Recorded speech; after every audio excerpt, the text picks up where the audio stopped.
Hello everyone, myself Seema Mahajan. Welcome to Education World EW YouTube channel.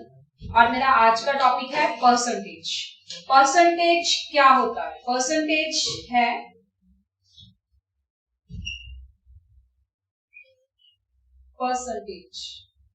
Percentage का symbol होता है ये। इसका मतलब क्या है? पर 100। Percentage means per 100. For example, 5%. 5% is 5 by 100 means 1 by 20. 10% means 10 by 100, 1 by 10. 25%. 25 by 100, 1 4. 50%. 50 by 100, 1 by 2. 75%, 3/4 हो जाएगा। 75 by 100 क्या है? 3 by 4. 100%, 100% means 1. 100 by 100 is 1. 150%, 150% क्या हो जाएगा? 3 by 4. देखो 150 by 100, 50 से कटिंग है 3 by 2 सॉरी। 150% क्या होगा? 3 by 2. अब जैसे कि 25% है 1 by 4, तो 12.5% क्या होगा? 12.5% हो जाएगा 1 by 8. ये काफी ज्यादा यूज होता है, इसलिए हमने इसको ध्यान में रखना है। 12.5% is 1 by 8. 5% 1 by 20, 10% 1 by 10, 25% 1 by 4, 50% 1 by 2, 75% 3 by 4, 100% 1, 150% 3 by 2, 12.5% is 1 by 8. 12.5% क्या होता है? 1 by 8. ये काफी यूज होता है, तो इसको ध्यान में रखना है। 12.5% को 1 by 8. अब परसेंटेज तो 1 by 100 ही होगा। किसी की भी परसेंटेज निकालनी है मींस उसको मल्टीप्लाई कर देंगे 1 by 100, या हम कहेंगे कि अपॉन 100 कर दो, तो हम क्या कर लेंगे? परसेंटेज कैलकुलेट कर लेंगे। अब इसके लिए हमारे पास कुछ ट्रिक्स होते हैं, वो हम ध्यान से देखेंगे कि ये क्या है। अब देखो हमारे पास कुछ ट्रिक्स हैं परसेंटेज के, 1 by 1 उसको डिस्कस करेंगे। फर्स्ट है व्हेन अ वैल्यू, नंबर और क्वांटिटी a इज इंक्रीज्ड और decreased by b% then new value will be this. क्या मीनिंग है इसका? व्हेन अ वैल्यू, हम वैल्यू की बात करते हैं, when a value of quantity a is increased, बात करेंगे इंक्रीज की, increased by b%, then new value is क्या आएगी? New value 100 plus b upon 100 into a। क्या मतलब क्या है इसका? कि when the value of a is 20% increase, तो न्यू वैल्यू क्या हो जाएगी? 120% of a।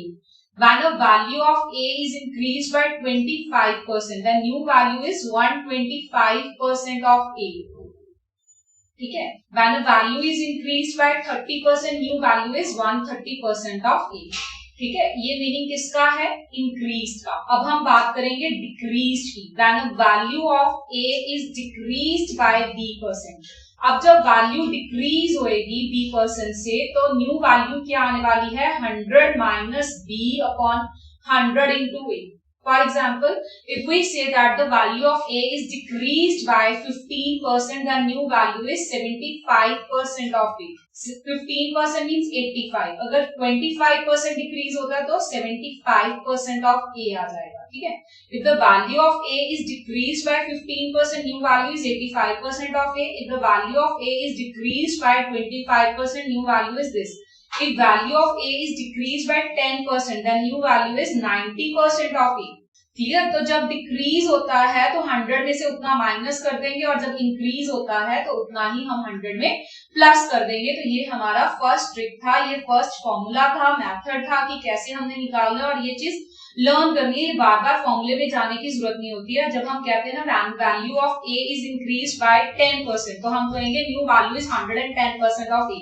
Value of a is decrease by 10%, new value is 90% of a। अब हम सेकंड कंसेप्ट पे जाते हैं। सेकंड कंसेप्ट क्या है? If a is a% more than b, then b is less than a by this। a is a%, suppose हम कह रहे हैं if a is 5% more than b, तो ये b जो है a से कितने परसेंट कम होगा? 5 upon 105 into 100।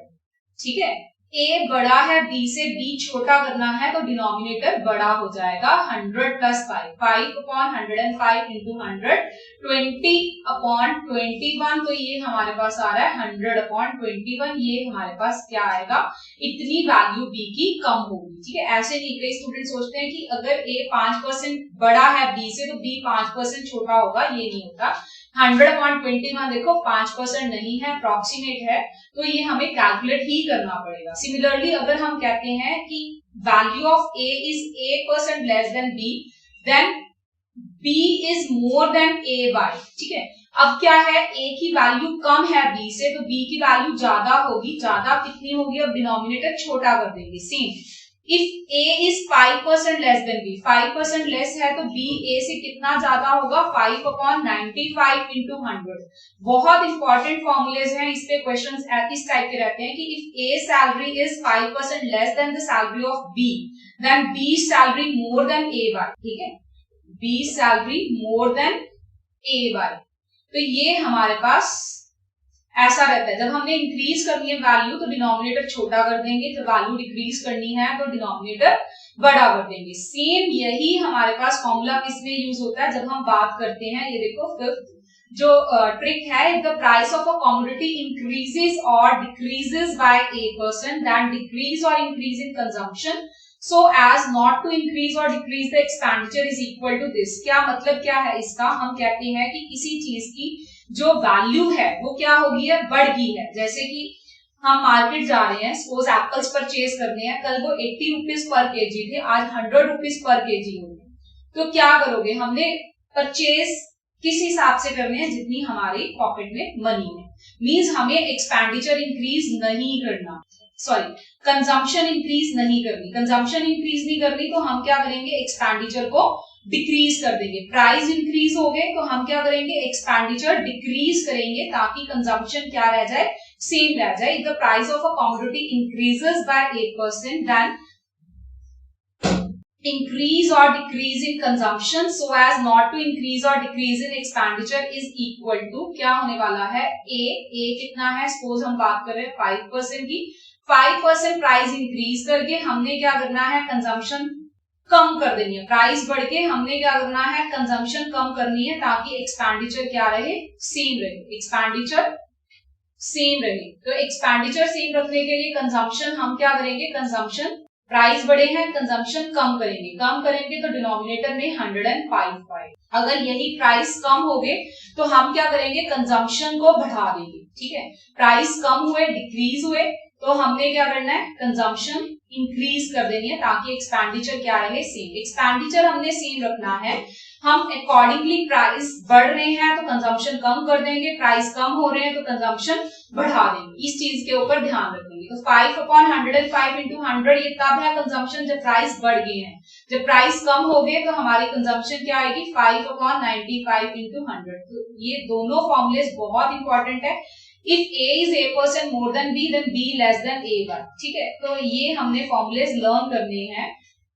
सेम फॉर्मूला यहाँ यूज होता है कि if the price of a commodity increases by 8%, then decrease in consumption so as not to increase the expenditure. यहाँ हम बात करें कि price of a commodity decreases by 8%, then decrease in price. Decrease in price से क्या होगा, consumption increase हो जाएगी। डिक्रीजेस बाय 8%, कंजम्पशन क्या करेंगे, इंक्रीज। ठीक है, चीज सस्ती होगी, ज्यादा खरीदोगे, महंगी होगी, कम परचेज करोगे, क्योंकि एक्सपेंडिचर तो है उसी हिसाब से करोगे जितनी तुम्हारी पॉकेट अलाउ करती है। ठीक है, तो ये हमारे पास बहुत इंपॉर्टेंट रिमार्क है। फिर उसके बाद एक और फॉर्मूला बहुत ही इंपॉर्टेंट है, वो क्या है, नेट परसेंटेज का फॉर्मूला है। नेट परसेंटेज का क्या फॉर्मूला है, देखो फोर्थ जो है नेट परसेंटेज का formula, when the value of an object is first changed by x% and then changed by y%, then net effect is given as x plus y plus this. Positive sign indicate increase, negative sign indicate decrease. क्या मतलब क्या है इसका, when the value of an object is first change, हमने basically ये formula याद रखना है, x plus y plus x y upon 100। ये क्या है, जब भी दो पे डिपेंडेंसी हो, नेट परसेंटेज का फॉर्मूला मुझे यही लगाना है जब भी दो पे डिपेंडेंसी हो। अब कुछ वैल्यू अगर इंक्रीज कर रही है तो पॉजिटिव साइन लेंगे, डिक्रीज करती है तो नेगेटिव साइन लेंगे। और नेट में नेट रिजल्ट अगर पॉजिटिव आता है तो वैल्यू इंक्रीज करती है, अगर नेगेटिव आता है तो डिक्रीज करती है। तो हमारे पास फॉर्मूला क्या है, x plus y plus x y upon 100। Basically यही याद रखना है, ठीक है।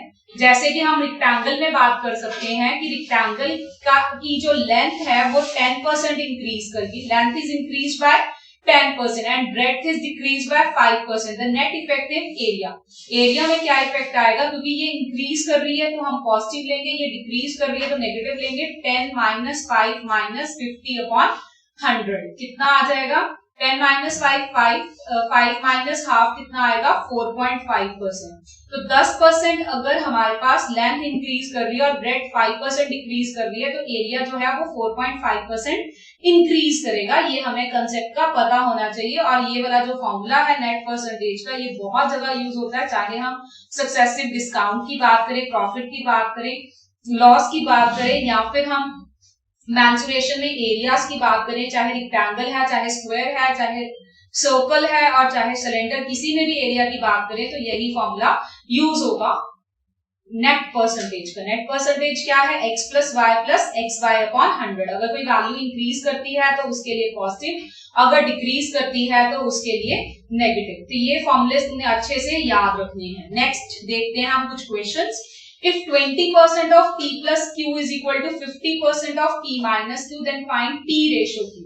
20% of p plus q किसके इक्वल है, 50% of p minus q। 100 से 100 कैंसल, 0 से 0 cancel, 2p plus 2q equals to 5p minus 5q। 5p minus 2p हो जाएगा और ये वाला जो है इधर आ जाएगा 2q plus 5q। 7q is equal to 3p। हमें क्या निकालना है, p ratio q means p upon q। p upon q क्या आएगा 7/3। आंसर क्या आ जाएगा 7/3। आंसर क्या रहेगा इसका 7/3, बी ऑप्शन। नेक्स्ट क्वेश्चन देखते हैं हम। A batsman scored 110 runs which include 3 boundaries and 8 sixes. What percent of his total score did he make by running between the wickets? कितने हैं, 3 बाउंड्रीज 8 सिक्सेस। 3 बाउंड्री, एक boundary में 4 run होते हैं और 8 sixes means 8 into 6 12 plus 48 means 60 का जो score है ये बाउंड्रीज एंड सिक्सेस का है। बैट्समैन का टोटल स्कोर कितना है 110, इसमें से 60 माइनस कर देंगे, स्कोर इज 50। अब ये जो 50 का स्कोर है ये क्या है, running between the wickets. Running between the wickets क्या है 50। मुझे परसेंटेज निकालना है, 50 परसेंटेज किस पे निकालते हैं, टोटल पे।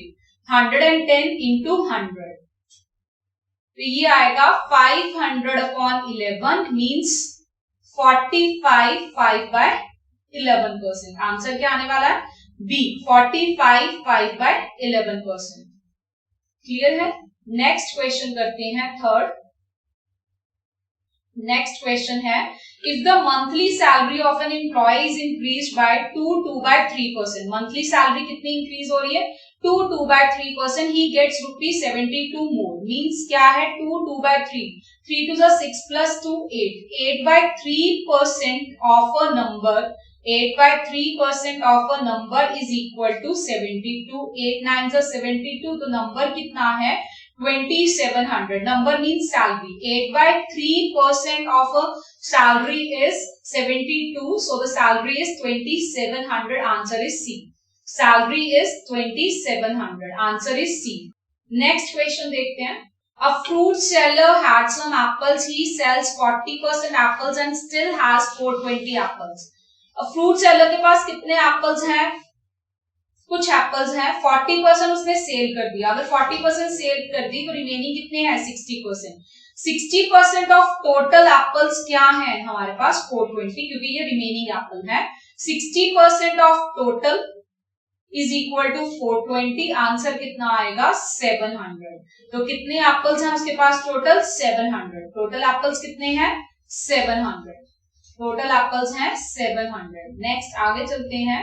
The price of an article was first increased by 10% and then again by 20% if the last increased price be ₹33. The original price was, देखो पहले 10% इंक्रीज हुआ फिर 20%। नेट फॉर्मूला क्या होता है नेट परसेंटेज का, 10 plus 20 plus 200 upon 100। क्या formula था, x plus y plus xy upon 100। बस यही अप्लाई किया। क्योंकि इंक्रीज हो रहा है इसलिए पॉजिटिव आएगा, तो ये आंसर आएगा 32%। नेट कितना इंक्रीज हुआ? 32%। मींस 132% ऑफ इनिशियल वैल्यू क्या है हमारे पास? 33। 11 से कटेंगे, 11 3 जा, 11 12 जा, 3 4 जा और 4 को यहाँ पर 25। So the number is 25। The price of an article, जो ओरिजिनल प्राइस की बात हुई है वो कितना है? 25। Original price was 25। ये हमारे पास आंसर है। सबसे पहले हमने नेट इंक्रीज निकाला, नेट इंक्रीज है 32%, तो 132% ऑफ अ नंबर इज 33। तो नंबर क्या है? Original price. ओरिजिनल प्राइस कितना रहेगा? 25। नेक्स्ट क्वेश्चन देखते हैं। A number is increase by 10% and then decrease by 10%, the net change in the number. अब कई सोच रहे होंगे स्टूडेंट्स कि अगर 10% पहले इंक्रीज हो गया फिर 10% डिक्रीज हो गया तो उसमें कोई चेंज ही नहीं आएगा। ऐसा नहीं है, हम फिर वही फॉर्मूले पे जाएंगे, x plus y plus x y upon 100। 10% increase 10% decrease, तो यहाँ पर 100 अपॉन 100 मीन्स नेट क्या आने वाला है? डिक्रीज आने वाला है। कितना? 1%। नेगेटिव का मतलब क्या होता है? 1%। नेगेटिव का मतलब क्या है? 1%। सो नेट जो है वो क्या है? 1% डिक्रीज है। नेट क्या है? 1% डिक्रीज। नेक्स्ट क्वेश्चन करते हैं 7th। The number of seats in a cinema hall is increased by 25%. The cost of each ticket is also increased by 10%. The effect of these change on the revenue increases of collection will be n. कितनी seats increase हुई? 25% और cost कितनी increase हुई है? 10%। Effect of these change, तो हमने क्या निकालना है? फिर से वही नेट परसेंटेज का फॉर्मूला, 25% प्लस 10% प्लस 250 अपॉन 100। ये फॉर्मूला जरूर आना चाहिए। 35 प्लस 2.5 आंसर आएगा 37.5%। सेम फॉर्मूला है x plus y plus x y upon 100। Increase हो पॉजिटिव, डिक्रीज हो तो नेगेटिव। नेक्स्ट क्वेश्चन पे चलते हैं। 8th question. The price of sugar goes up by 20% if a housewife wants the expenses on sugar to remains the same. This expenditure same रखना है। She should reduce the consumption, क्योंकि expenditure same रखना है तो consumption decrease करनी पड़ेगी। कितनी decrease करनी है? क्या फॉर्मूला होता है? A अपॉन डिक्रीज करनी है तो डिनोमिनेटर बड़ा करना पड़ेगा। A यहाँ कितना है? 20%। 120 इंटू 100, 2 6 12, 3 50 by 3। 50 by 3 का मतलब होता है 16 2 by 3%। तो एक्सपेंडिचर जो है सेम रखने के लिए हमें क्या करना पड़ेगा? अपनी कंजम्पशन कम करनी पड़ेगी। कितनी कंजम्पशन कम करोगे? 16 2 by 3%। कितनी कंजम्पशन कम करनी है? 16 2 by 3%। नेक्स्ट है 9th question. The price of an article is decreased by 10%. Price कितना डिक्रीज हुआ है? 10%। To restore its former value, the new price must be increased by, increase करना है a upon 100 minus a into 100 करना पड़ेगा। 10 upon 90 into 100, 100 upon 9, 100 upon 9 means 11 1 by 9%। तो कितनी value जो है हमें अगर सेम रखनी है तो क्या है? The price of an article decrease by 10% to restore its former value. Same value रखनी है तो न्यू प्राइस कितना इंक्रीज करना पड़ेगा हमें? 11 1 by 9%। कितना रखना पड़ेगा? 11 1 by 9%। नेक्स्ट क्वेश्चन देखते हैं। A man spends 30% of his food income on food, 12% on house rent, 28% on miscellaneous. If the savings at the end of a month is rupees 810, then the man's total income. अब expenditure कितना है? 30% on food, 12% on house rent, 28% miscellaneous। कितना हुआ? 28 plus 12 is 40, 40 plus 30 70%। ये 70% क्या है? Expenditure जो इसका खर्चा है। सेविंग्स कितनी हुई? अगर ये एक्सपेंडिचर है तो सेविंग्स कितनी रहेगी? 30%। सेविंग्स 30% है, सो 30% of his income, 30% of his income is 810, क्योंकि यहां सेविंग कितनी दी है? 810, तो ये 30, ये आ गया 27, तो इनकम कितनी होएगी उसकी? 2700। Income, means total income is ₹2700। तो हमने कुछ परसेंटेज के क्वेश्चंस आज किए हैं और कुछ ट्रिक्स किए हैं, उनको तुमने अच्छे से देखना है, उसके ऊपर प्रैक्टिस करनी है, तभी ये परसेंटेज का टॉपिक क्लियर होगा। तो जो हमने आज क्वेश्चंस किए उनके ऊपर खूब प्रैक्टिस करो। तो आज के लिए इतना ही। Thank you.